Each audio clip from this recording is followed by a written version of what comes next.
Hey YouTube, this is Valerie with Mindset Money Coach. Um, my channel is basically going to talk about having that right mindset when it comes to money, how to save money, how to spend wisely. I think that is one of the things that I would like to talk to you about. Today, I'm going to be talking to you about I was a real estate agent. I was in real estate from 2004 till 2019, or no, 2000, no, 2021. Yeah, I was in it longer than I thought. But anyway, I'm just going to talk about a few things as far as real estate. I could talk a whole lot longer, but let's keep this short. I try to keep it to maybe 15, 20 minutes. Could be less than that. But basically, when you're looking for a house, if you want to be frugal about it, the best thing to do is to find number one, a good school district. Then look for a street that has nice houses on it because you want what you have around it to be nice. You're going to look for, you're probably going to find, you're going to look for the cheapest house, the smallest, cheapest house on the best block in the best town with a good school district. And I know maybe some of you are thinking, well, I don't have kids, or my kids are grown, or I don't want any kids. It is still good to buy in a good school district because when you go to sell that house, that's going to help sell it because school districts are important to people who have kids.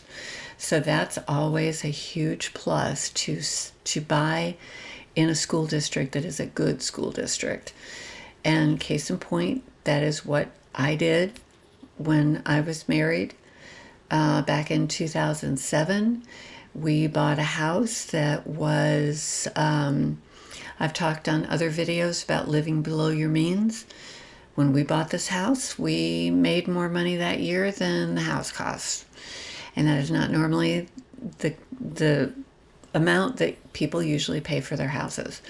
They will usually a bank will loan you money that's 2.5 times what you make in a year. That's their rule of thumb. Well, we didn't do that. We bought a house that cost less than what we made the year we bought it. And if you do that, you're never going to be in a bad position. It was the worst house on the block. It was a house that had been vacant for 2 years. It had a contract on it probably 6 months before we bought it. And the dumb thing is they had turned the power off, but they hadn't turned the water off.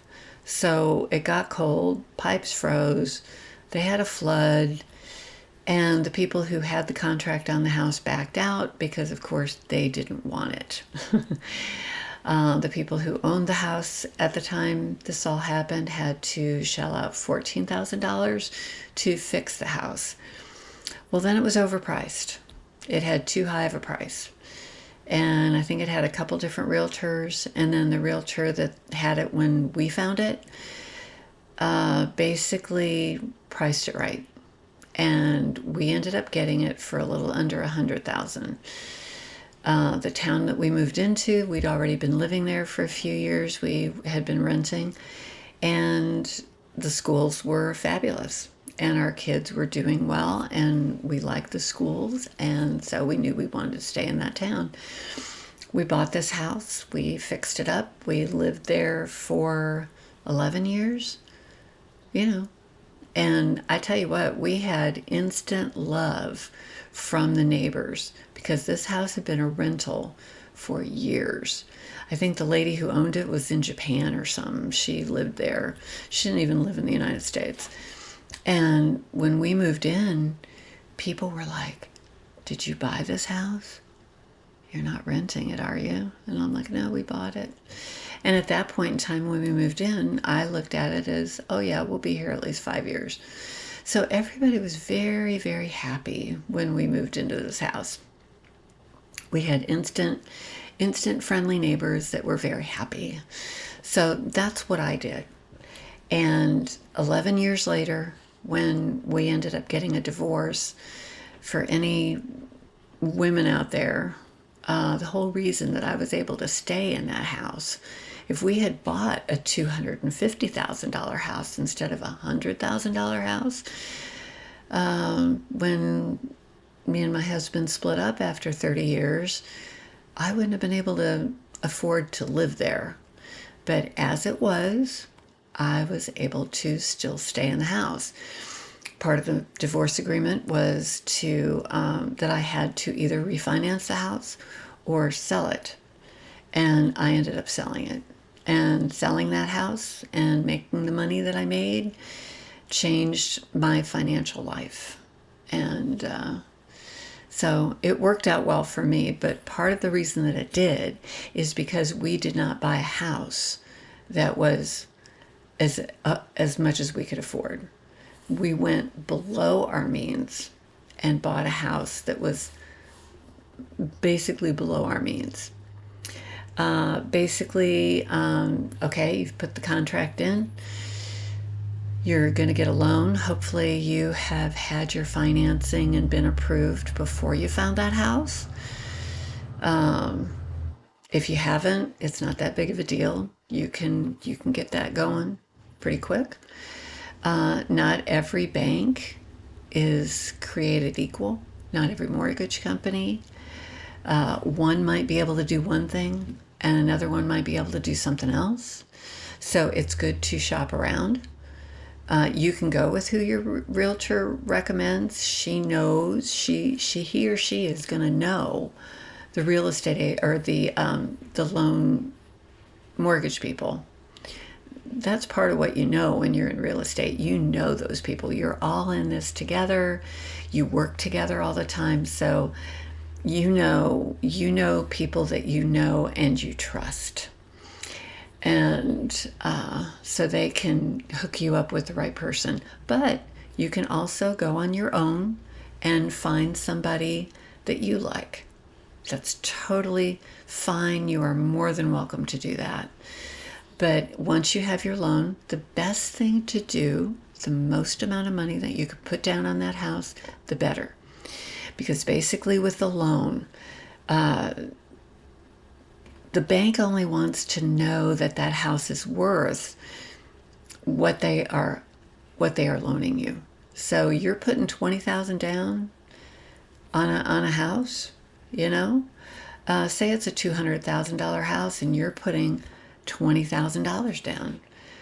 That house only has to appraise for $180,000. It doesn't have to appraise for $200,000.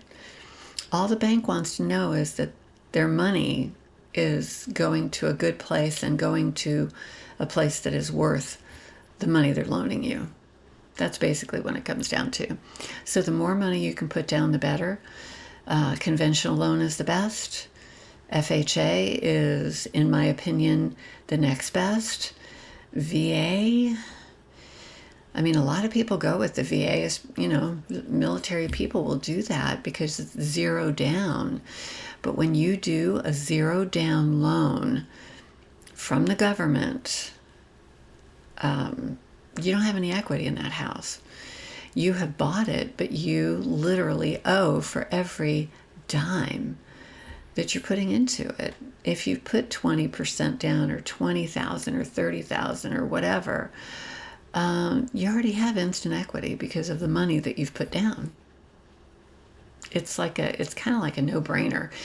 And I remember there was a young woman, her husband was in the military, he was in Korea, and she was the one working the deal, and I was her real estate agent, and it was a VA loan. I never saw more paperwork than what I saw. A regular paperwork that you sign at a closing. If you've ever been through a closing, you feel like you're signing your life away. Well, that is regular, and VA is like this. It's like twice the amount of paperwork. It's crazy. And the fees are high. And the thing is, I know a lot of military people will do it because they're military. And they're like, hey, I don't have to put any money down. That's good and that's bad. If you really, really want to afford to buy a house, you need to have money that you can put down on it. If you don't have any money to put down on a house, you probably shouldn't be buying a house because things are going to go wrong. You're going to move into that house. The furnace is going to go. The water heater is going to go. My mom and dad bought a house in Ohio, and within the first 2 months, they had to put a new furnace in. They had to put a new water heater in. They needed it was on a crawl space, and the floor was all rotted underneath the water heater, so they had to replace that. It was a mess. I couldn't get over how much my mom and dad had to put into that house in the first couple months that they lived there. Not to mention, the carpeting was all replaced. My mother painted every wall because the woman that lived there was a very heavy smoker. When you move into a house, you want to paint. You want to kind of make it your own and change a few things. That's all you want to do. You don't want to have to replace a furnace or, deal with those kind of things. That's not what you want to do when you first move into a new house. You just want to make it yours with paint and all that other stuff. And so basically, VA loans, they just have a lot of fees and a lot of paperwork. And I don't recommend them. I think if you have money to put down, go with an FHA, go with a conventional, number one, if you can. A lot of that will depend on your credit score. If you don't have a good credit, you have to have a better credit score to get a conventional than you do for an FHA. FHA, you have to have 3.5% down. I think that house that we bought, that had been vacant for 2 years, I think we ended up doing 3.5%, I think. But anyway, right now the interest rates are a lot higher. They're still amazing interest rates when you think about it. My mom and dad in the early 80s built a house down in Texas and had an 18% interest rate. 18.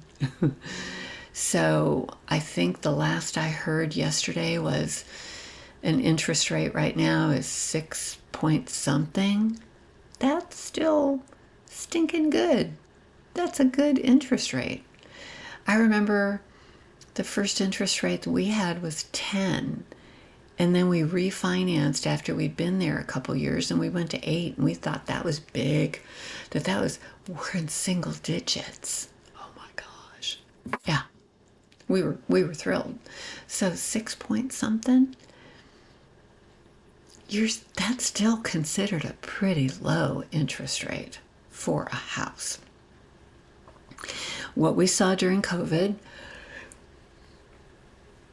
which was crazy, I don't know if that'll ever happen again, but on this house, I have 3.75. I'm thrilled to have it, and I'm not moving. That is the truth.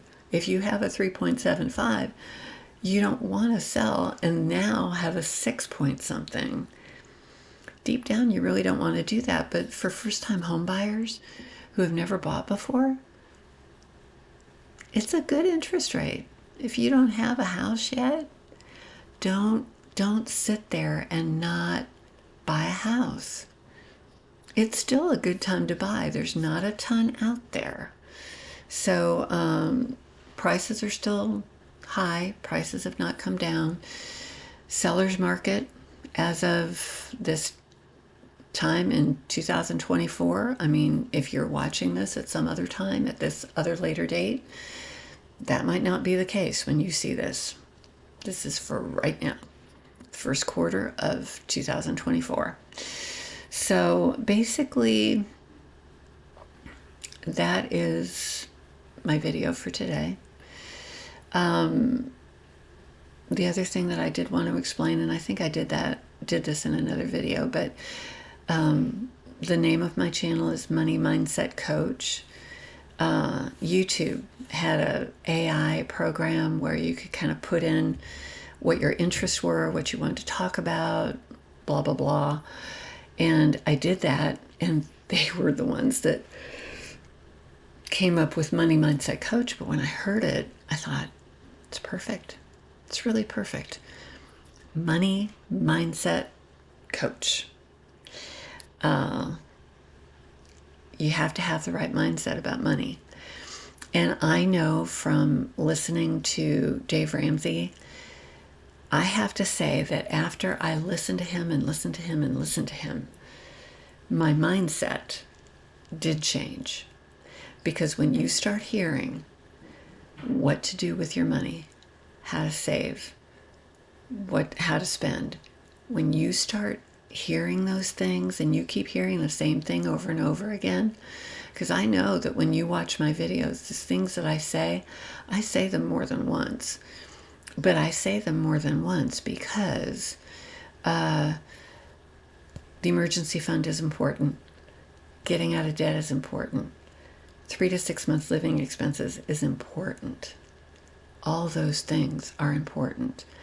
And once you get to that point, you'll have freedom. You'll have peace. You will not be stressed. I am the least stressed about money right now as I ever have in my whole life. And I'm in my 60s. And see, that's the thing. I worked today and I kind of wrote down some different things of what I wanted to talk about.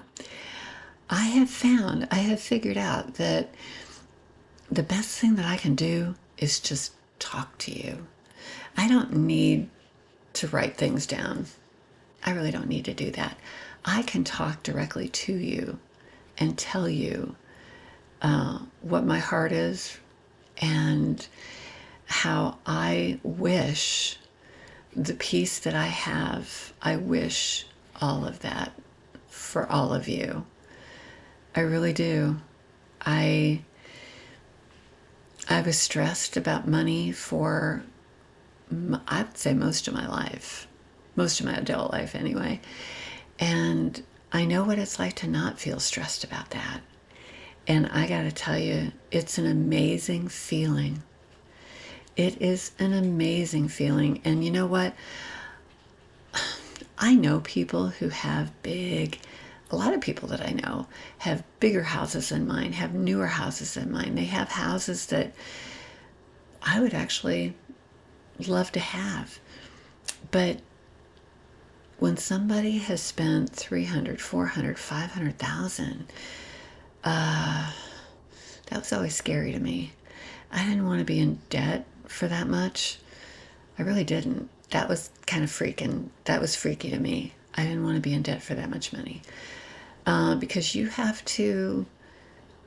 a lot riding on that. You've got a job that you need to keep because you've got an expensive house payment. You've got a $50,000 truck that maybe has a $800 payment, maybe even $1,000. Yeah, when you go to work, it's a motivator to go to work for sure because you've got things to pay for. But I gotta tell you, I like things smaller. I like things simpler. And it really doesn't come down to how much money you make. It's how you manage the money that you make. It really is. I remember my dad saying that, There can be people who live in big fancy houses and have the big SUVs and maybe even a Mercedes in the driveway. But if they are in debt, my dad would always say, up to their eyeballs, and they owe for all of that. They have just as much or just as little discretionary money as you do.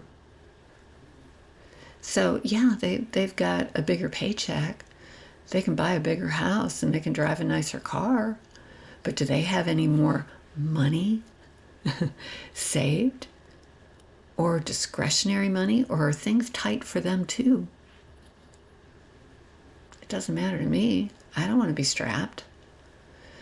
I would rather have my little house that I don't have much of a payment on. To tell you the truth, I would much rather have a little and not be in debt than have a lot and be in debt. Those things aren't important to me anymore. And I have to say, at one point in time, they were. A lot of times where did I hear that? There was a podcast that I heard where they were talking about it, and they said, people tend to look at other people and they judge how successful those people are by the house they live in and the car they drive. And if you don't do that, if you don't have that, you're not successful. And that's not true. You can be very successful, but have the smaller house. And I got to tell you, I just bought paint for my bedroom. Oh gosh, I'm at 22 minutes. I just bought paint for my bedroom yesterday. And I don't have a big bedroom. So it's not going to cost me as much in paint to paint my bedroom because my bedroom isn't that big. It won't take me as long because my bedroom isn't that big. It's like when you have a smaller house, you have less to clean, you have less to take care of. You don't need as much furniture because your rooms aren't so big. You just don't need as much. And I think we are past the McMansions that people used to have, where it was a status symbol to have this big house. I think people are getting away from that. Look at the tiny home movement. Look at how people are living in very small spaces, but they have it engineered to where there's like drawers under the stairs. They use every available inch in there, and they have found that they don't need 2,500 square feet, 3,000, 4,000, 5,000. That's a lot to clean. It's a lot to clean. It's a lot to take care of. I know I'm getting a little long here, but there was a couple that I knew that lived down the street from me that had a 1,500 square foot house. Beautiful house. Every time I went there, I was either motivated to go home and clean my house, or I would go home depressed because I had 3 little boys and my house was a mess. But the house was beautiful. They had fixed it up. They had done some wonderful things with that house. But then what they did is they sold that house very, very quickly because it was, they had really, really done some awesome stuff with that house. They went and built a house that I think was probably 4,000 square feet. It was a big house with a big yard. And they lived there for 2 years and they sold it. And they ended up buying something that was maybe 2,000 square feet or maybe 2,500. I mean, they just really cut that. They had gone from 1,500 to, I think they went from 1,500 to 4,000. And then they went to 2000. And when I talked to her, it turned out that the house was so big and they were very, very neat people. I mean, the yard would be manicured and very beautiful. You know, you never saw it not look like it was mowed. And the inside of the house, it looked like a model home. It didn't look like anybody lived there. You know, they never had dishes in the sink or anything. And so that they were very neat people. And but what they did on the weekend is it took her 2.5 days to clean the whole house, and it took him all weekend to do the yard. And I heard that from so many young couples, especially who have bought houses like that. And all of a sudden they realized, gee, we have to spend so much time keeping this house clean and doing the yard and everything. Now, if you really enjoy doing that, all more power to you. But I've heard from so many couples that said, we have other things we'd rather do on the weekend. We don't want to be spending 2.5 days cleaning the house. It's just not worth it. So they went from a 4,000 square foot house to 2,500. That was the right amount of square footage for them. They had a couple kids, worked out perfect. But that big house was too much. It was too much. And I don't know. It's not worth it. And believe me, I used to be there. I used to want to have the big, beautiful house, especially when I worked for builders. I was in big, beautiful houses every day. And there was a part of me that wanted that. But now that I have what I have, I like my little house. It's probably all that I've ever had. I never have had a big house. But I'm happy. And before I forget, this top, God, I didn't look at it before I put it on, so I don't know the brand name, but this, I'm doing a no spending on clothes for the year 2024. If you've seen my other videos, you know that every video I'm wearing something different, and I'm going to keep doing that until I have worn everything. So I don't know how many videos that's going to be, but it's going to be quite a few. But this is, I got this at a thrift store. I can stand up. Basically, I don't really like these sleeves. They kind of bug me. But why I bought it is I tend to like black and white and gray together. I like the neckline, and I tend to like gathers, and it doesn't fit real tight. You know, it just is kind of loose and kind of flowy a little bit, and it's not fussy. It's not anything that bugs me. And so anyway, I got it at a thrift store. It's where I get most of my stuff. And that is what I want to also convey to all of you, is thrift store stuff is fabulous. There's no need to go in and spend boatloads of money on clothes when you can go to the thrift store. It is good for your budget. It's good for the environment. It's good. There is nothing, I can't think of anything that's wrong with it. It's just good. And you'll find some absolutely amazing things. So that is all I have for right now, for today. So I say what I always say. Use it up, wear it out, make it do without. Till next time.